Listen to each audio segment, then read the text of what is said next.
Dimitri, oui, merci beaucoup de nous accueillir aujourd'hui chez Oven Heaven. Donc là, on est chez Oven Heaven, Cours de la Marne, à côté du centre de Bordeaux.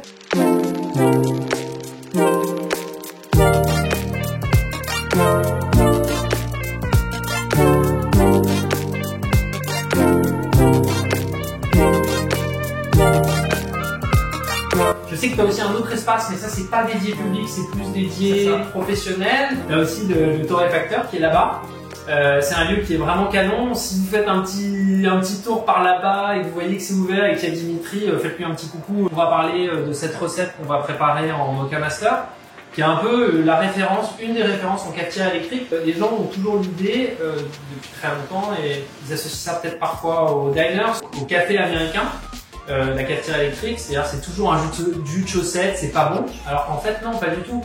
Et moi je me souviens d'une des premières fois où j'étais venu ici, tu m'avais fait goûter, je crois, un Éthiopien en Moka Master. ouais. J'avais l'impression de boire quelque chose qui s'apparente, enfin qui peut se rapprocher d'un thé. Donc c'est-à-dire quelque chose de très aromatique, et j'ai pris une claque.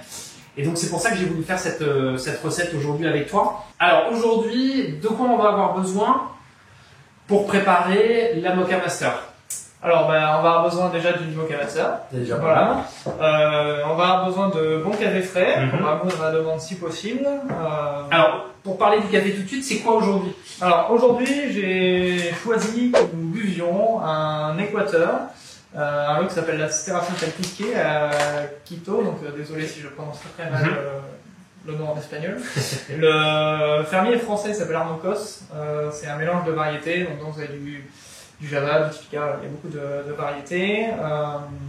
Un café qui est assez équilibré, qui a une acidité on va dire moyenne plus, un peu sur des notes un peu framboises, etc. Avec une belle fin de chocolat noir. Ah, c'est cool. On va se régaler. Voilà, ça va être très très bon si on fait la recette comme il faut. Ensuite, on va avoir besoin d'eau filtrée. Là, c'est super important. Une balance pour peser notre dose de café.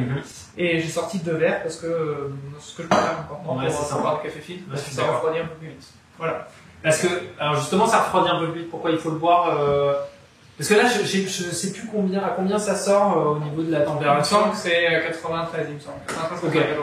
93, 94, et c'est vrai que là, c'est trop chaud. Si vous prenez un café à cette température, vous allez moins sentir de choses, et puis vous allez vous brûler. En fait, c'est ça, c'est que une fois que l'eau va sortir, il va toucher le lit de café qui lui est à température ambiante ou quelques degrés de plus après mouture. Ça va descendre aux alentours de 85-88 en gros dans la cafetière si on ne fait pas chauffer la plaque bien évidemment. Et ça c'est 15 degrés trop chaud en fait pour commencer à vraiment déguster. Pour moi la température parfaite c'est aux alentours de 70. Des filtres, on en a pas parlé. Filtre papier, donc là ce sont des filtres blancs. Filtre blanchi, qui sont de type numéro 4. Alors Moka Master on fait des spéciaux, vous pouvez aussi prendre des filtres dans le commerce. Le filtre est très important. Si vous avez des filtres originaux, c'est mieux. Ah, c'est mieux, ils sont bien, c'est ça que j'avais demandé parce que ils sont mieux parce que le tressage et la densité et aussi l'épaisseur sont vraiment faites pour cette machine. Et de mon expérience, le débit d'eau, donc la manière dont ça s'écoule, est bien meilleure avec les filtres originaux. D'accord. Que sur les filtres que vous pouvez trouver dans le commerce. Et du coup, au niveau du ratio alors vous pouvez commencer, pour tout ce qui est méthode de percolation de filtre, vous pouvez commencer sur des ratios pour moi entre 60 et 70 grammes par litre. Moi j'aime bien être entre les deux, moi j'aime bien être entre 60 et 65, selon les cafés, selon aussi la méthode de percolation. Bon bah super, on peut commencer. Allez, c'est parti. Ce qu'on va commencer à faire, c'est qu'on va commencer à peser du café. Donc là, on va se faire un demi-litre de café. Donc moi, je vais partir sur 32 grammes et demi. Voilà, de café. Alors oui, parce que là, tout à l'heure, tu dis entre 60, 70, voire 75 selon les cafés, mais c'est pour un litre. C'est ça. Donc là, t'as compris. De toute façon, toute la recette, comme d'habitude, est en description. Avec les petits conseils de chef Dimitri Barista. C'est ça. Et un petit peu plus que 32,5 parce que mon moulin va m'en retenir un petit peu. Le moulin, il retient combien alors? Ça dépend des moulins, mais vous pouvez considérer entre 0,1 et 0,5 grammes. Ah ouais, quand même.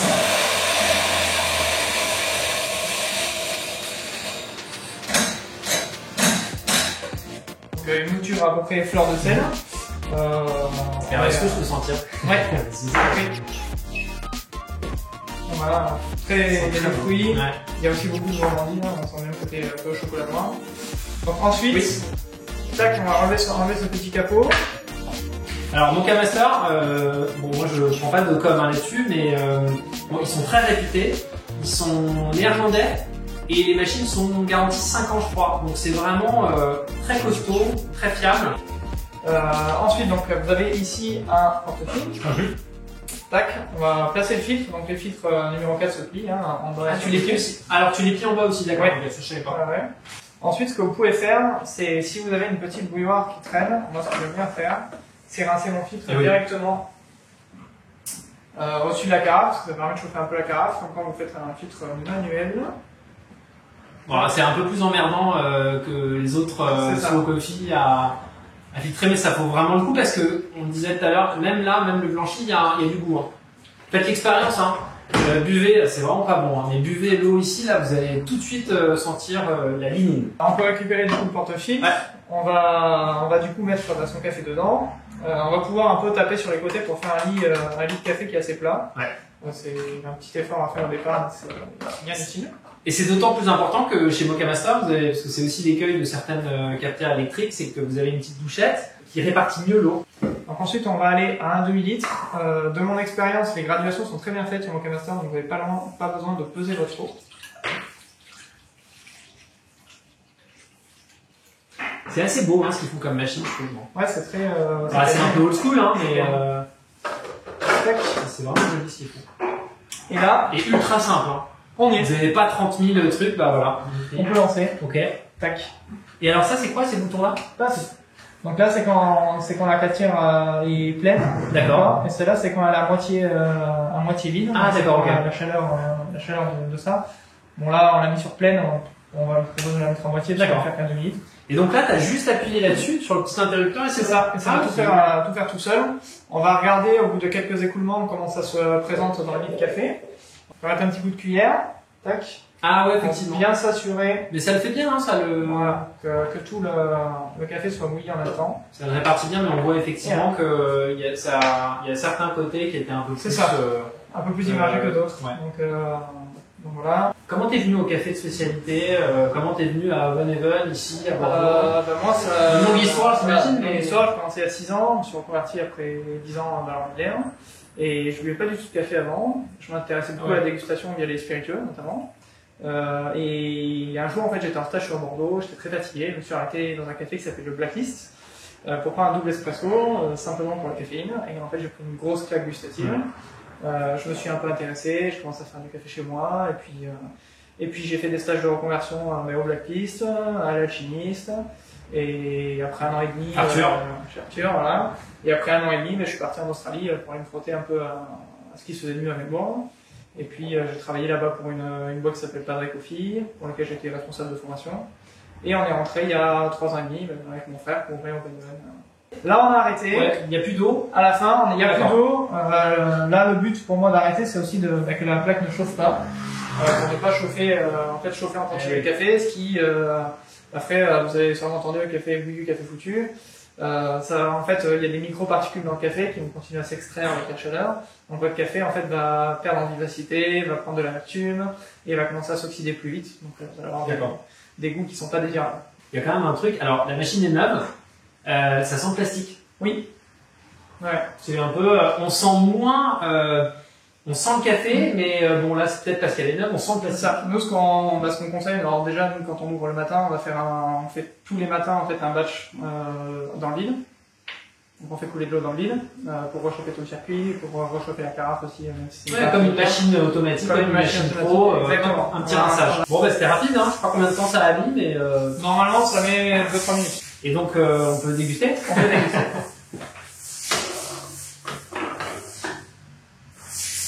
Donc vous pouvez toujours un petit peu mélanger. Alors même si vous voyez dans les Mocha Master sur cette version, vous avez un petit tube en fait qui va distribuer ce qui coule petit à petit vers le fond, ce qui fait que ça va un tout petit peu mélanger votre. Sans parce que sinon ça. C'est ça. Sinon en fait ce qui coule au début est plus lourd, il va rester au fond, et ce qui coule à la fin est plus léger. tous les cafés, même si vous mettez pas dessus, il faut les mélanger. Exactement. Là, vous pouvez mettre un petit coup comme ça, c'est moins belle efficace. couleur, hein. C'est moins efficace. Très belle couleur. Donc. Voilà, la couleur, waouh. Donc le café filtre, c'est clair. Hop. Et il n'y a plus qu'à boire. Merci beaucoup. Santé. Santé, chill. Chill. Alors là, il est un peu chaud encore. Hein. Là, il est un peu chaud, parce que quand c'est chaud, ce qui va se... Déjà, il est cool. Hein. Ce qui va se présenter surtout des choses très sucrées. Et tout ce qui est acidulé, même l'amertume, si malheureusement il y en a, vous allez le sentir quand c'est un peu plus froid. Et alors sur le café, donc toi tu as à peu près combien de variétés de café que tu torréfies comment? Nous on a toujours un mélange maison qui est vraiment destiné à l'espresso, à la cafetière italienne, etc. Et après on a 4 à 5 pure origine qu'on prend en fonction des saisons. On essaie de suivre les saisons de récolte le plus possible.